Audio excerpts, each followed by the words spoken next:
E aí, turma, vamos para mais uma aula. Então, no assunto passado, nós falamos sobre os povos pré-colombianos, ou seja, os povos que habitavam a Mesoamérica. Eram três povos bem evoluídos, que foram os Incas, Astecas e Maias.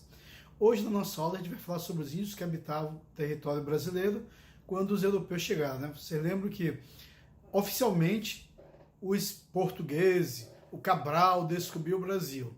Como é que se descobre um local onde existe milhares de pessoas? Estima-se que quando os europeus aqui chegaram, né, a Esquadra do Cabral chegou aqui, tinha aproximadamente 5 milhões de índios.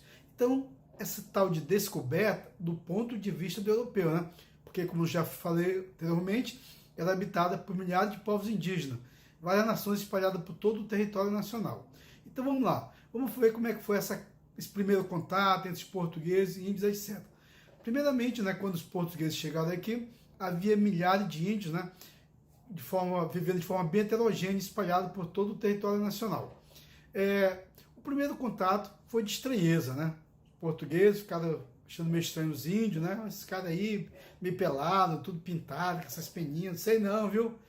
E os índios também, esses caras aí navegando nessa casa flutuante, o calor desse desgraçado, e eles aí tudo, né, de roupa, isso é meio estranho, né? Então foi de estranheza, tá?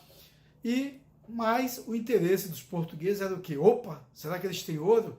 Então, se comunicando de forma precária, eles estavam querendo saber se esses povos que habitavam aqui, esses nativos, que de forma errônea foram chamados de índios, tinham riqueza que era o que interessava para eles. O interesse dos portugueses, né, já que na época predominava uma política mercantilista do metalismo que disse que o país, para ser rico e forte, tem que acumular muito metal precioso. No caso, principalmente o ouro.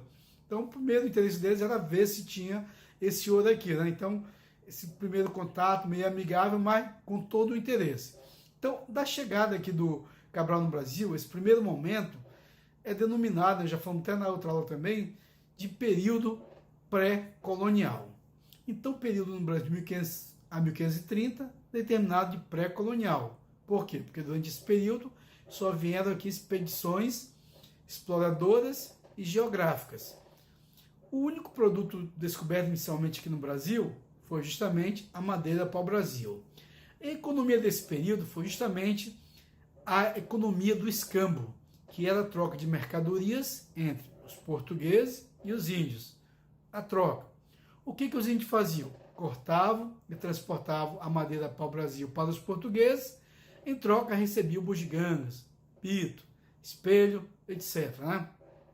Mas voltando, nós já falamos que esses índios eram bem heterogêneos, né? Então espalhados por todo o território, com dois ramos principais, né? O Tupi-Guarani e o Macro-G, que deram origem a várias nações indígenas.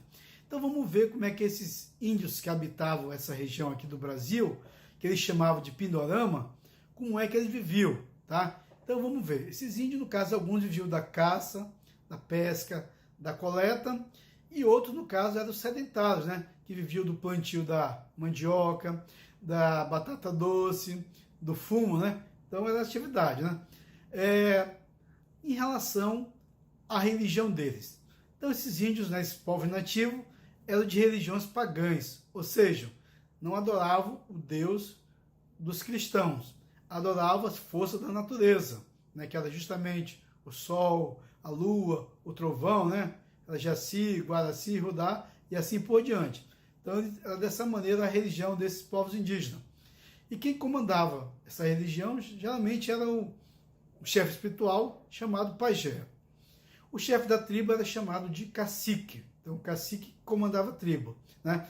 E essas tribos, elas podiam, no caso, eles podiam morar em ocas, que podiam ser uma oca para uma família ou uma oca imensa onde viviam várias famílias. Essas famílias, elas podiam ser monogâmica, onde o homem só podia casar com uma mulher, ou podia ser poligâmica, onde o homem poderia casar com várias mulheres, né? Então tinha esses dois tipos de sociedades. Tinha também, né, no caso, aqueles povos chamados antropofágicos. O que seria isso? Aqueles povos que realizavam canibalismo, que era comer carne humana, né? Pegava lá o inimigo e comia a carne dele. Isso não quer dizer que eles se alimentavam de carne humana. Isso era um ritual, né, na sua cultura, eles achavam que fazendo isso e o pega a força, a coragem desse prisioneiro, tá? Então eles faziam esse tipo de coisa. Esses índios aí, no caso, eram os tupinambás. Para os portugueses, os índios eram quem? Eram os selvagens, eram os bárbaros, né? Então, isso aí desde o primeiro contato, mesmo antes de os europeus chegar aqui no Brasil, no caso já tinha essa visão de selvageria desses índios e tudo mais. Bem, o primeiro documento que fala um pouco sobre os povos que habitavam a terra, sobre as terras aqui desse Pindorama, foi justamente a carta do escrivão da Esquadra de Cabral, Pedro Vaz de Caminha, que justamente fez uma carta relatando ao rei como é que era a terra muito boa, que com certeza que se plantasse tudo dava, e que o povo que tinha aqui, né, vivia de forma bem natural, sem roupa e tudo mais. Tá? Então, isso aí foi relatado na carta do Pedro Vaz de Caminha, que ele enviou ao rei de Portugal. Então é o seguinte, nós falamos sobre o período pré-colonial. Em 1530, o rei de Portugal mandou a primeira expedição colonizadora para o Brasil, chefiada pelo navegador Martim Afonso de Souza. Ou seja, trouxe pessoas para plantar, né, para se fixar na terra e protegê-la. Isso quer dizer início da colonização, 1530. É claro que para isso, só a economia do Brasil não daria para suprir tudo isso.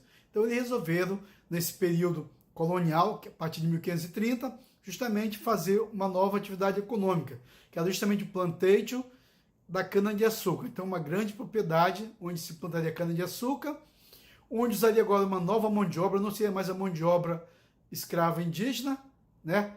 Mas sim a mão de obra escrava negra, dos negros africanos, e voltado para o mercado externo. Então, durante o período pré-colonial, aconteceu isso. Em 1548, o que aconteceu? Foi instalado no Brasil o governo geral. E o primeiro governador geral do Brasil foi o Tomé de Souza. Inclusive, foi o Tomé de Souza que fundou a primeira cidade do Brasil, que foi também a primeira capital do Brasil, que foi a cidade de Salvador. E o Tomé de Souza também trouxe padres jesuítas que começaram a fazer missões. O que eram missões? Eram reduções, ordenamento, onde eles catequizavam os índios. Então, lá na Europa estava aquela briga pela expansão da religião protestante. E, no caso, a Igreja Católica, ela se expandiu também, né, para outras regiões e, claro, aqui para a América. Então, por isso, começaram a fazer missões jesuíticas, onde, justamente, os padres jesuítas catequizavam os índios.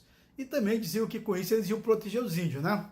Inclusive, os padres, né, no caso, brigaram, espernearam, e em 1570 proibiu-se, no caso, justamente, que se capturasse índios para escravizá-lo, a não ser se fosse através da guerra justa. O que seria isso? Aquele caso de índios, né, rebeldes que se revoltassem contra o governo, então nesse caso eles poderiam capturar os índios. Tá? Então foi dessa maneira.